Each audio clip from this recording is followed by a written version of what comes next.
लंका कांड के अंतर्गत भगवान शंकर द्वारा स्तुति की गई है।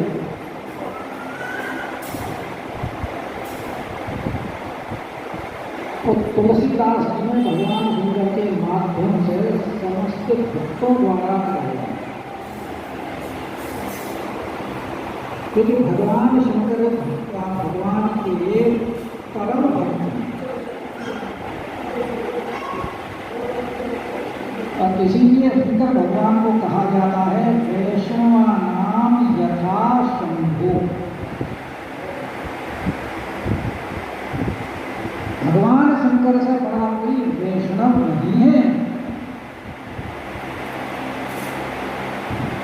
वैष्णव का मतलब जो विष्णु भगवान के उपासक हैं, शैव का मतलब जो शंकर भगवान के उपासक हैं, और शाक्त का मतलब जो शक्ति के उपासक हैं। तो भगवान शंकर को ही वैष्णवों में अग्रगण्य माना गया और इसीलिए भगवान शंकर ने जो स्तुति की है वो वैष्णवों के लिए एक परम लब्ध वस्तु, अद्भुत वस्तु।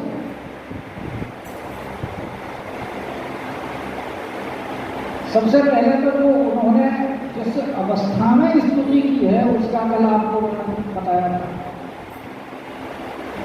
सारे जो अष्ट सात्विक विकार भाव हैं जो भगवान के सिर्फ नाम श्रवण करने से ही हो जाती है, दर्शन करने से तो अवस्था ही अद्भुत हो जाती है, वो सारे भाव भगवान शंकर में उस समय विद्यमान। इसीलिए भगवान शंकर अवसर देख करके आए, देख ही सु अवसर,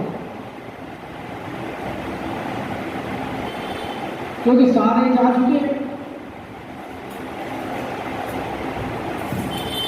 और अवसर इसलिए देखा कि जब सती के साथ गए थे भगवान और वहां उनको देखा था सीता के वियोग में विलाप करके, तो भगवान शंकर की इच्छा तो उस समय भी थी उनके दर्शन की, लेकिन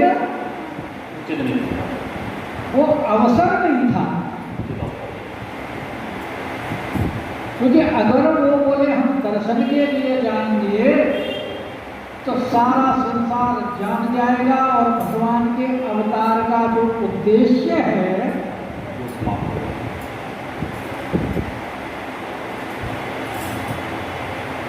तो यहाँ जो भगवान शंकर ने स्तुति की है इसीलिए उन्होंने जो षट विकार हैं उन विकारों को जीव अपने हृदय से कैसे तिरोहित कर सके, अपनी स्तुति में वो सब उपाय बनाए और जीव की सामर्थ्य नहीं है उनको दूर करने की। वो तो दूर कौन कर सकता है, जिसकी ये माया है, कोई मायापति उसका निवारण कर सकता है। इसीलिए उनसे बार-बार प्रार्थना करते हुए कह रहे हैं कि प्रभु ये तो ऐसे शत्रु हैं कि अगर जहां सा भी उनको छिद्र कहीं दिखाई दिया तो वहीं से पुनः प्रवेश कर जाते।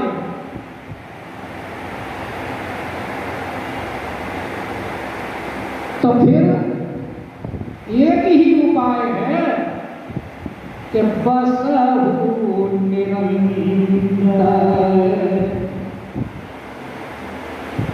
हे प्रभु आप एक क्षण के लिए भी इधर उधर ना हो, निरंतर ताकि उनको अवसर ही प्राप्त ना हो। क्योंकि हृदय में जहां भी संसार आया तो माया का प्रभाव दबा लेता। इसलिए कह रहे हैं कि हे प्रभु, आप जो आपके जन हैं उनके मन रूपी वन में निरंतर आप पंचानन के सदृश निवास करो, ताकि काम क्रोध मद इत्यादि जो हावी हैं वो वहां ना आ सके।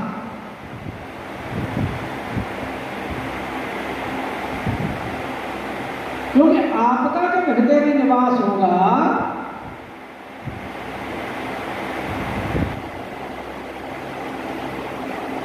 तो आपका जो स्वरूप है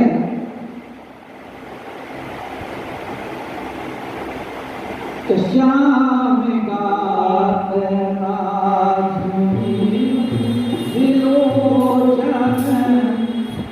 दीन बंधु आपका जो श्याम सुंदर शरीर और जो कमल नयन है, हे दीन बंधु, वो जो आपके शरणागत हैं उसके दुख को छुड़ाने वाले हैं।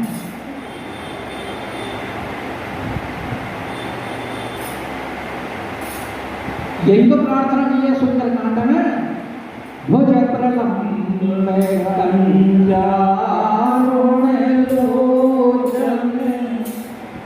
श्यामल कात जिसके प्रणत जो आपके शरणागत हैं उसके भय का मोचन करने वाले हैं,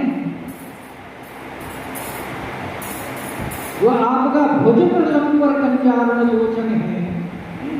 और जो श्यामल कात है उसके अंदर ये शक्ति है कि जहां वो होंगे वहां किसी भी प्रकार का ना कोई भय होगा ना भव होगा। भय मोचन भी है और भव मोचन भी है। इसलिए कह रहे हैं प्रार्थना करते हुए कि बसहु निरंतर जन मन संजन, और किस स्वरूप में? श्याम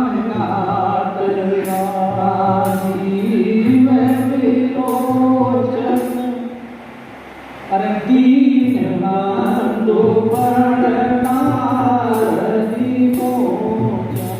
आप शरणागत वत्सल हैं, अनुजय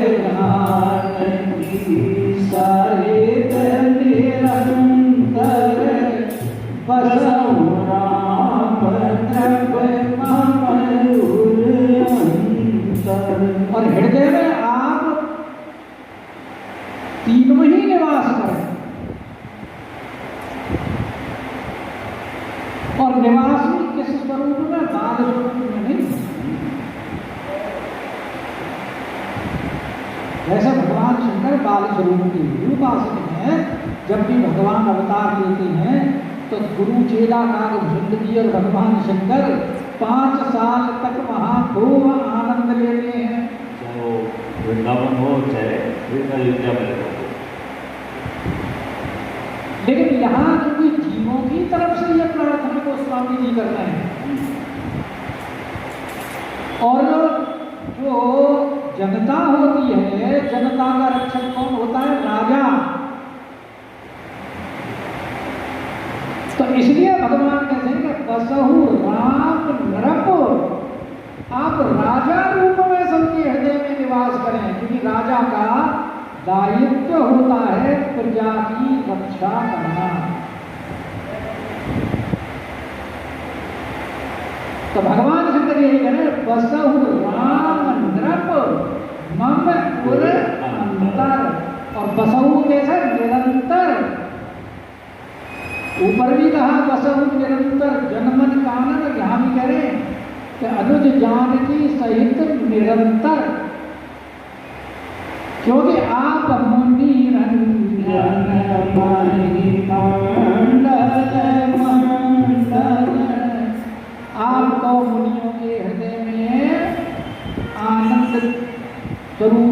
हृदय में निवास करने वाले हैं, उनको आनंद प्रदान करते हैं, उनका सुख संपादन करते हैं। और पृथ्वी जो भाराक्रांत जब हो जाती है उसको पुनर्स्थापित करते हैं। यही तो भगवान का उद्देश्य होता है। विप्र ध्यान सुर संकेत लीन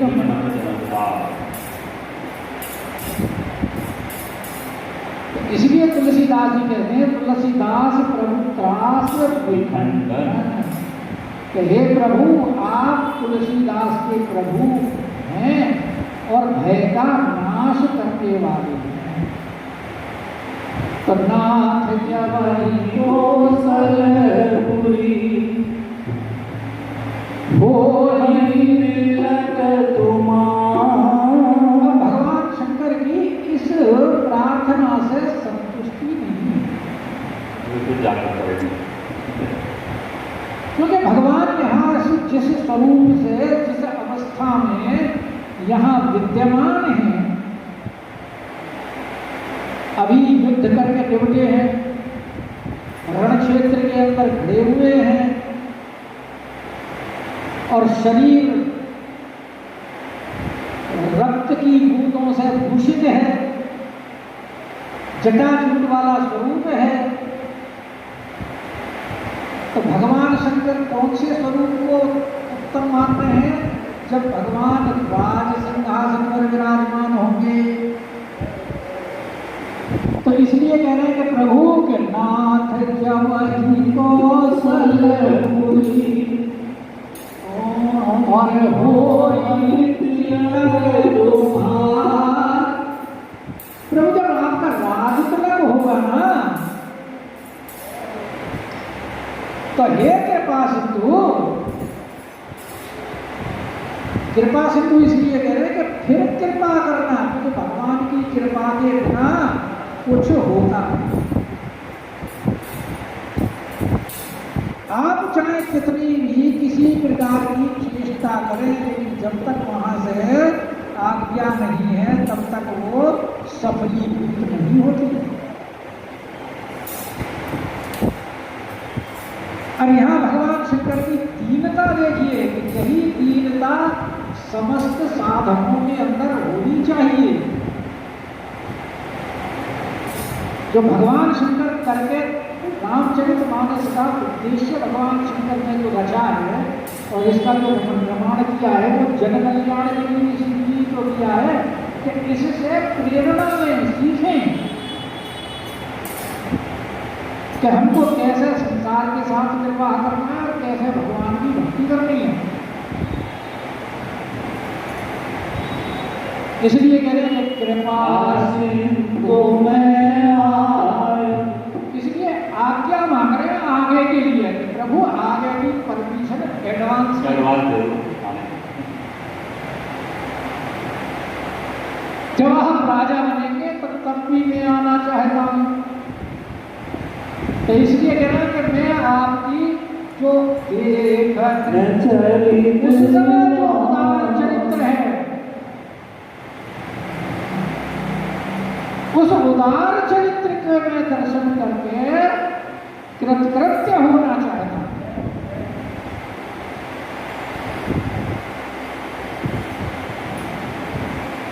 और वहां भगवान की भक्ति मांगेंगे सुंदर।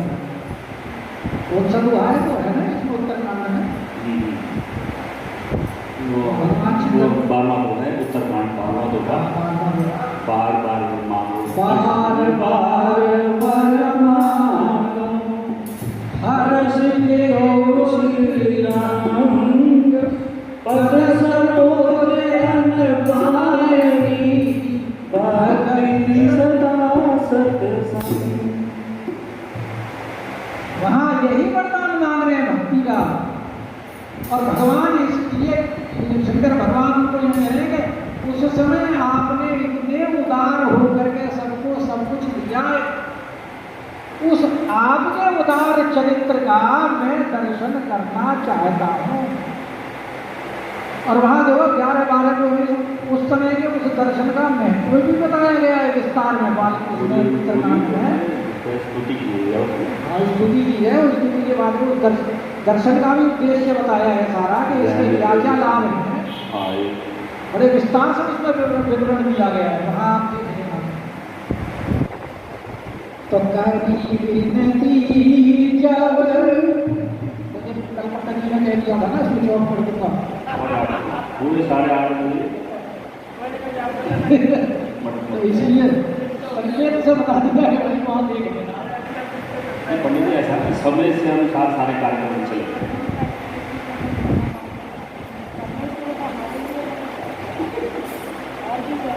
नहीं, आप लोग लाते हो, समय निकालते हो, आप लोगों को भी घर जाके खाना पीना खाना। मुझे हमें तो कोई दिक्कत नहीं, हम तो खाना खा के आते हैं। हमारे घर तो 10 बजे तक है।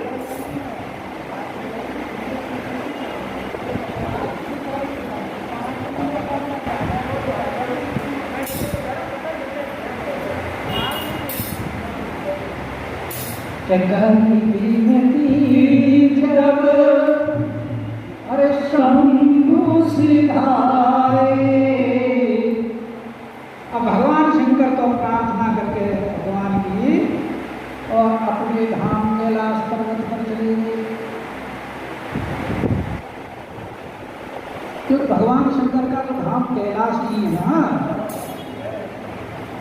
इसीलिए भगवान शंकर ने जो षट्रिपुओं का जो वर्णन किया है उनमें जितने भी उदाहरण दिए हैं वो सारे कैलाश पर्वत के ही उदाहरण हैं। सब एक एक करके देख लो आप। क्योंकि वहाँ अन्नल का भी उदाहरण दिया है तो जंगलों में अग्नि लगती रहती है। तुषार का उदाहरण दिया है, हिमपात वहाँ होता है। जितने भी दिए गज पंचानन वो जंगलों में वहाँ होते ही सारे जितने उदाहरण दिए हैं वो वही कैलाश के ही दिए हैं। तो भगवान का जो धाम है जहाँ निवास करते हैं वहाँ की वस्तु स्थिति के कारण जो जिस भाव का होता है उस भाव से ही अपने भावना व्यक्त करता है। तो भगवान शंकर अपने धाम को गए। अब विभीषण जी ने देखा देवता भी चले गए, ब्रह्मा भी चले गए, इंद्र भी चले गए, दशरथ महाराज भी चले गए, शंकर भगवान भी चले गए, सब चले गए। अब निराकर। अब मुझे जाना चाहिए।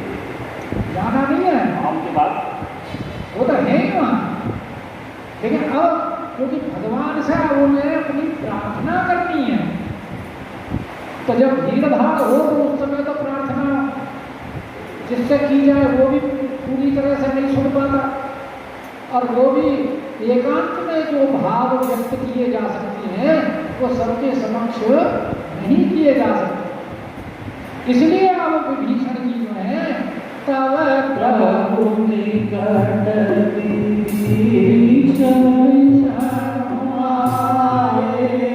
तो अब विभीषण जी वो विभीषण नहीं है जो लंका में लात मार करके भगाए गए। तो राजा विभीषण। अब तो विभीषण जी लंकाधिपति हैं।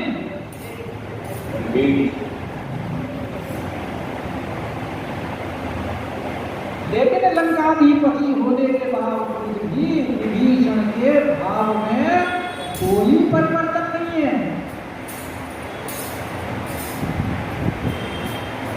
वो भगवान के प्रति वैसा ही प्रेम रखते हैं जैसा पहले रखते हैं। इसलिए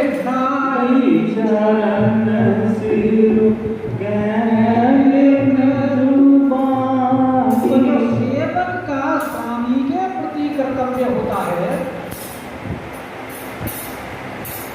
उसी भाव से भावित होकर विभीषण जी भगवान के चरणों में अपने सिर को नवाते हुए और बड़े ही मृदुल मीठे स्वर में विनय करते हैं। वरना तो वो है ना कि प्याजे के फर्जी भयो तो पीड़ हो जात। वो महाभारत में द्रौपदी के और द्रोणाचार्य के प्रसंग में आपने सुना ही है। गुरुकुल में थे, दोनों पढ़ते थे एक के पास, मित्रता थी। और उस समय द्रुपद कहते थे द्रोणाचार्य से कि तुम हमारे मित्र हो और आपको जब भी कोई मेरी आवश्यकता हो निसंकोच आना। और उसके बाद जब द्रुपद तो बन गए पांचाल नरेश और द्रोणाचार्य की अवस्था ऐसी हो गई कि अश्वत्थामा पुत्र के लिए जो और ब्राह्मण पुत्र थे वो दूध पीते थे तो उसके लिए दूध देने को नहीं था, तो उसकी मां ने आटा घोल करके दे दिया बहलाने के लिए। और उस विपद अवस्था को देखकर द्रोणाचार्य को बहुत दुख हुआ और वो मित्र से सिर्फ गाय मांगने के लिए गए।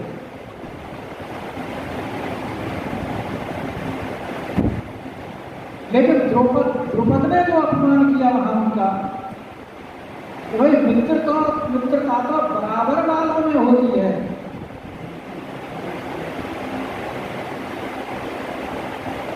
तब हम दोनों सहपाठी थे, लेकिन अब तो मैं राजा हूं,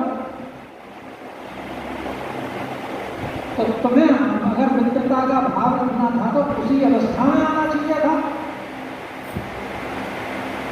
हालांकि फिर द्रोणाचार्य के वो बात हृदय में ऐसी चुभी कि उसका बदला फिर उसने कौरवों का शिक्षा गुरु बनकर और अर्जुन के माध्यम से बनेगा और द्रौपदी का आधार के लिए बोला कि राज्य की इच्छा नहीं है।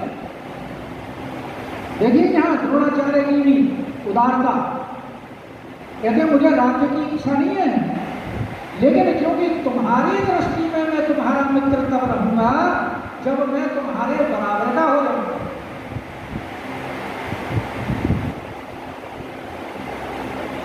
इसीलिए मैं यह राज्य लेता हूं। ब्राह्मणों को राज्य से कोई मतलब नहीं, ब्राह्मण तो हमेशा से निष्किंचन रहे हैं, भिक्षा मांगना स्वीकार किया उन्होंने, लेकिन संग्रह करना स्वीकार नहीं किया। इसीलिए भगवान बार बार कहते हैं कि ब्राह्मणों के जो सम्मान करता है वो मुझे बहुत प्रिय है। तो यहाँ विभीषण जी राजा होने के बावजूद भी अपने उस कर्तव्य को नहीं भूले हैं कि ये मेरे स्वामी हैं। इसलिए नाई चरण कह मैं तुम्हारी विनय सुनाऊं प्रभु हे प्रभु, हे धनुर्धर, भगवान का धनुष का नाम सारंग धनुष है ना, इसलिए उनको सारंग पाणी कहते हैं कि हे धनुर्धर, अब आप थोड़ी सी मेरी विनती भी सुन लीजिए।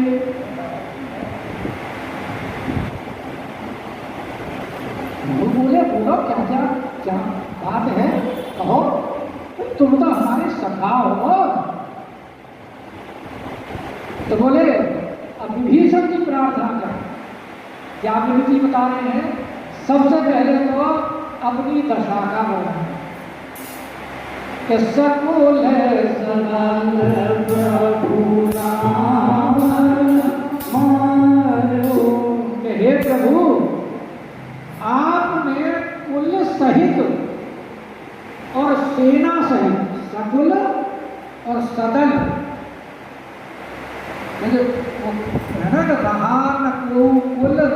बनिहारा सभी समाप्त कर दिया भगवान ने, क्योंकि प्रतिज्ञा करी थी ना कि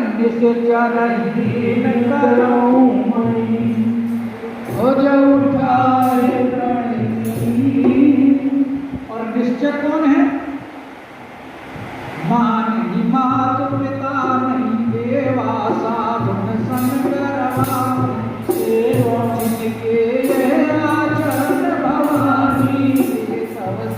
निशाचर। तो विभीषण को आप निशाचर नहीं कह सकते, क्योंकि विभीषण भगवान की शरणागत हो गए हैं। और जब शरणागत हो जाते हैं तो जो स्वामी का गोत्र होता है वही सेवक का होता है।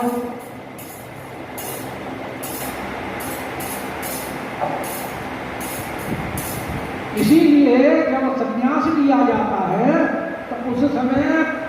जो पूर्वाश्रम है वो समाप्त हो जाता है और वहां से संन्यास आश्रम शुरू होता है और उस समय उस सन्यासी का गोत्र अच्युत हो जाता है। अच्युत का मतलब भगवान। तो विभीषण जी जो भगवान के शरणागत है इसलिए वो निशाचर नहीं है और स्वयं करें कि सको है समान प्रभु रावण मारो और पावन जस त्रिभुवन विस्तार। आपका जो ये यश है त्रिभुवन में आपने फैला दिया रावण को मारने के बाद। और भगवान के अवतार का भी यही उद्देश्य था, परित्राणाय साधूनां विनाशाय च दुष्कृतां धर्म संस्थापनार्थाय संभवामि युगे युगे। असुर मारिथा है ना, असुर मार था राखई श्रुति सिंधु से। श्रुति वेदों का जो सेतु है उसको राखते हैं। तो भगवान इसीलिए तो भगवान ने अवतार किया था, वो यहाँ कार्य हो गया। ये कृष्ण जी कह रहे हैं कि सकल सदल प्रभु रावण मारो तो विनाशाय से दुष्कृताम और पावन जस त्रिभुवन विस्तार धर्म संस्थापनार्थाय। जो गीता का श्लोक है उसका वो पूरा का पूरा वहां में दिया हुआ है। अस्पताल और असुर मारी खापई खापई शब्द का मतलब वही है परित्राणाय साधूनां।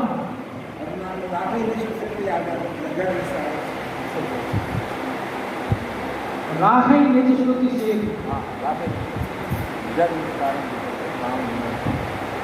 तो यहाँ भी वही बात है, तो कह रहे हैं कि ये तो काम आपका जिसलिए अवतार हुआ था वो तो समाप्त हो गया और मेरे ऊपर भी बड़ी कृपा की है कि दीन मति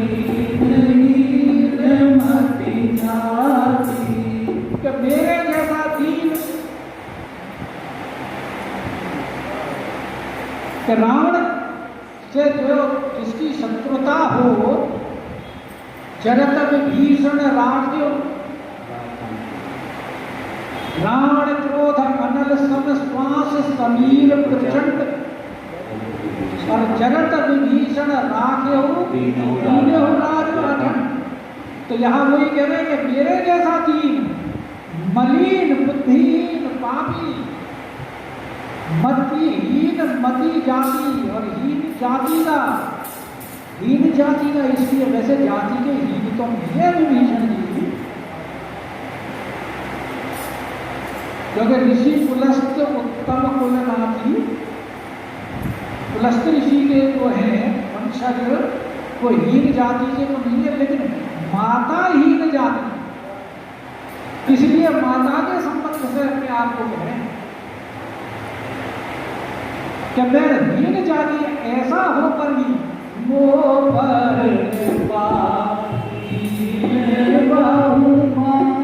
मेरे प्रकार मेरे ऊपर आपने सब प्रकार से कृपा,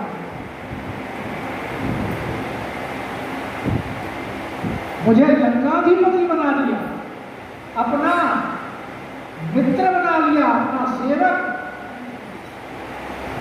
तो अगर इतनी सारी आपने कृपा तो की है, अब एक थोड़ी सी और प्रभु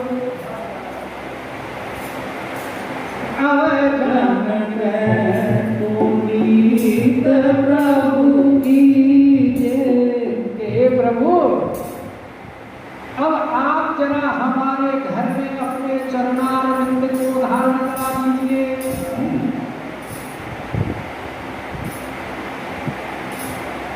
क्योंकि आपका जो दास है ये, अगर आपके चरणारविंद अगर स्वामी के चरण सेवक के घर में पड़ जाए तो सेवक का घर पवित्र हो जाए। इसलिए मेरी अब ये थोड़ी सी प्रार्थना है कि अवचन मेरे घर को भी पुनीत प्रभु की। और यहाँ क्या करें? प्रभु, बार बार प्रभु करें। और घर में प्रवेश कैसे करें?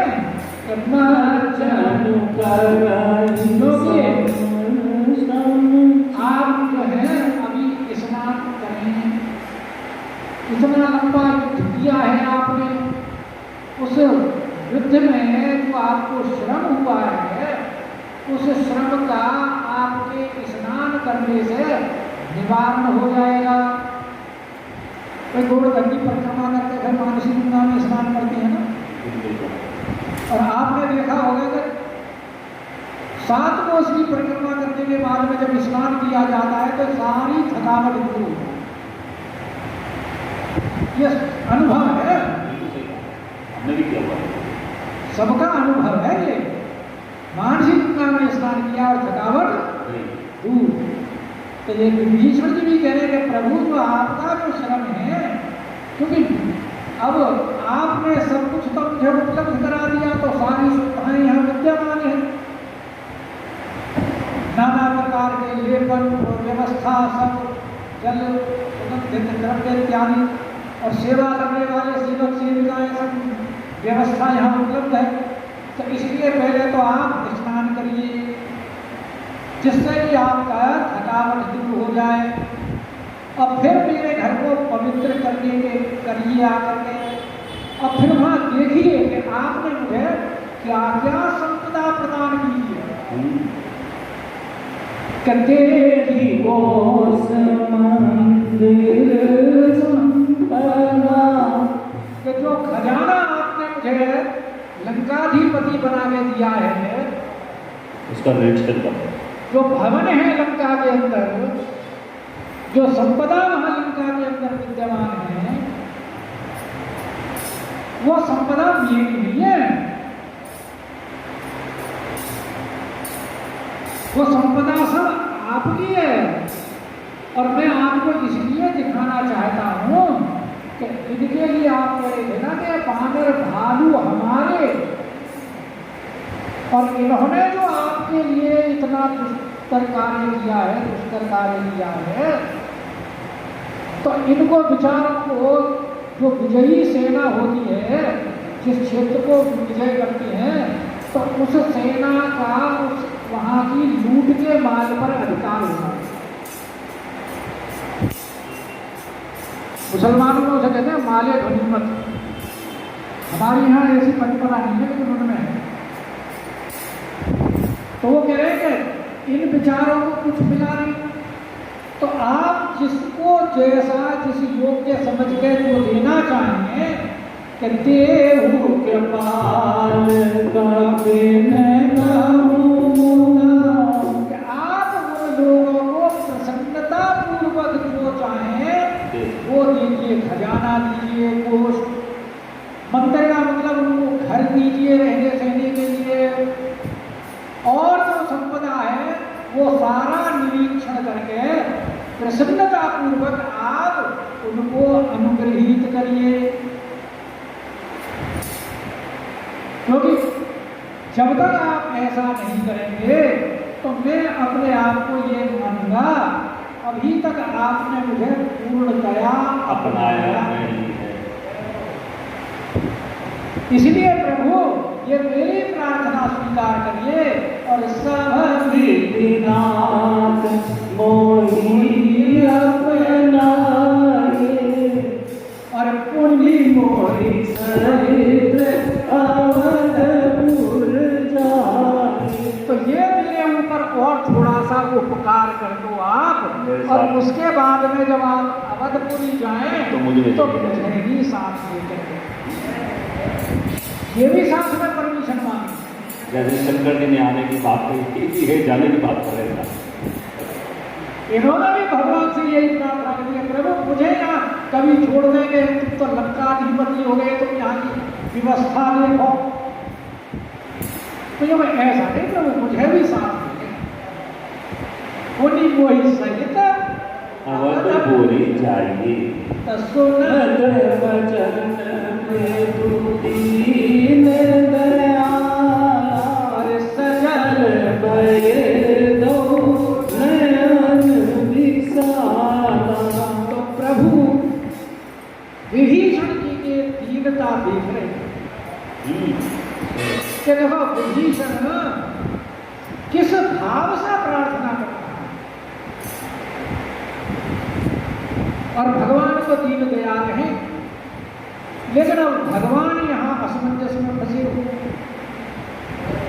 क्योंकि यहाँ तो विभीषण की दीनता है और उधर भरतलाल जी का ध्यान है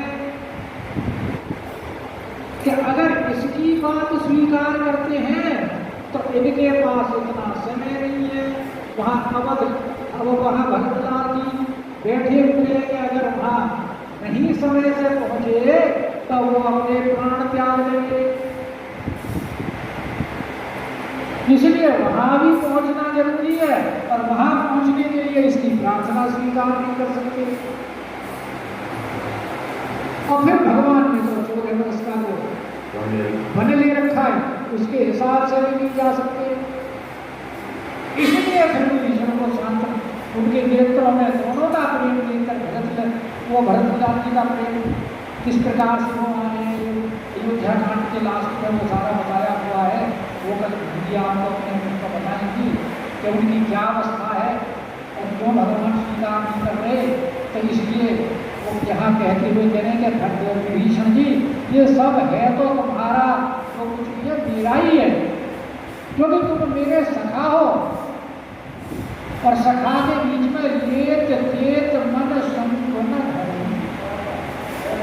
भगवान ने ही तो ये सुग्रीव को बताया था ना कि सखा जो होता है, सखा के लक्षण और दायित्व क्या होता है। तो इसलिए ये तुम्हारा तो तुम्हारा है ही, तुम्हारा मेरा ही है, जो मेरा तुम्हारा है तो तुम्हारा मेरा। इसलिए तोर मोर सत्य वचन सुनो भाव, लेकिन भरत सुमिरत मोहि निमिष कल्प समकार। सियापति राम जय जय राम, तेरे प्रभु राम जय जय राम, करो कल्याण राजा राम। बोलिए राजा रघुनाथ तेरी शरण। अभी आपने विभीषण जी से विजय से सुना है, फिर मुझे पूरी तरह अपनाइए, है नहीं? तो इसलिए हम भी प्रभु से यही प्रार्थना करते हैं कि हे राम हम तेरी शरण।